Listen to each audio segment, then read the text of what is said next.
Hi friends, நம்ம சேனலில் next ஒரு மூவி அப்லோட் பண்ணலான்னு இருக்கேன். அந்த மூவிக்கு நான் வச்ச நிக்நேம் என்னென்னா தி ஆன்சர்ஸ் ஆஃப் தி அன்டேம். இந்த பேருக்கு ஏற்ற மாதிரியே நம்ம அன்டேம் பார்க்கும்போது நமக்குள்ளே ஏற்பட்ட நிறைய கேள்விகளுக்கான பதிலாக இந்த ஒரு மூவி அமைஞ்சிருந்தது. அதான் நான் இதை போடலான் இருக்கேன்.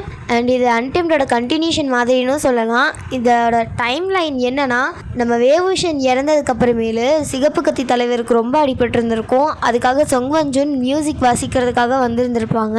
அப்போ ஜிங்குவாங்கியும் நானும் அவங்க கூட ஜாயின் பண்ணிக்கிறேன்ட்டு அவனும் வென் கற்றுட்டு அவங்களுக்காக வாசிக்கிறதுக்கு உட்காந்துருந்துருப்பான். அந்த டைம் லைனை சேர்ந்தது தான் அப்போலேருந்து சிகப்பு கத்தி தலைவர் சாகிறது வரைக்கும் இதில் காட்டியிருப்பாங்க. அண்ட் அன்டேமில் நமக்கு வந்த நிறைய கேள்விகளில் முக்கியமான கேள்விகள் என்னென்னா, அந்த ஸ்டோரி டெல்லர்கிட்ட ஸ்டோரி சொல்ல சொல்லி கோல்டு கொடுத்தது யார்? அவங்கள நமக்கு காட்டியிருப்பாங்க, ஆனால் அவங்க ஃபேஸை நமக்கு காட்டியிருக்க மாட்டாங்க. அதை வச்சே நம்ம அந்த ட்ராமாவில் மாஸ்டர் மைண்ட் யாருன்னு கண்டுபிடிச்சிடலாம். பட் நிறைய பேர் நோட் பண்ணியிருக்க மாட்டாங்க. அண்ட் செகண்ட், ஜின்வாங்கியூ தான் இதோட மாஸ்டர் மைண்ட் அப்படின்றத யார் வெளியே கொண்டு வர நினச்சா?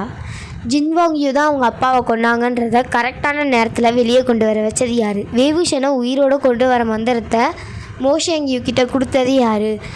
ஜின்வாங்கியூவோட ஒய்ஃப்க்கு அந்த லெட்டரை எழுதினது யார்? பாஷியாவை எழுப்பினது யார்? சிகப்பு கத்தி தலைவரோட சாவை வெளியே கொண்டு வர நினச்சது யார்? வாலாத்மாவை வழிகாட்ட வச்சது யார்? இப்படி எல்லாத்தையும் சுற்றி வளைச்சி பண்ணது யார்? இதோட உண்மையான மாஸ்டர் மைண்ட் யார் அப்படின்றது நமக்குள்ளே இந்த மாதிரி நிறைய கேள்வி நமக்குள்ளே ஓடிட்டே இருந்திருக்கும். அதுக்கான பதில்களாக தான் இந்த மூவி வந்துருக்கு. அடுத்த வீடியோவில் இந்த மூவியை தான் நான் அப்லோட் பண்ண போகிறேன். அடுத்த வீடியோவில் பார்க்கலாம். பாய்.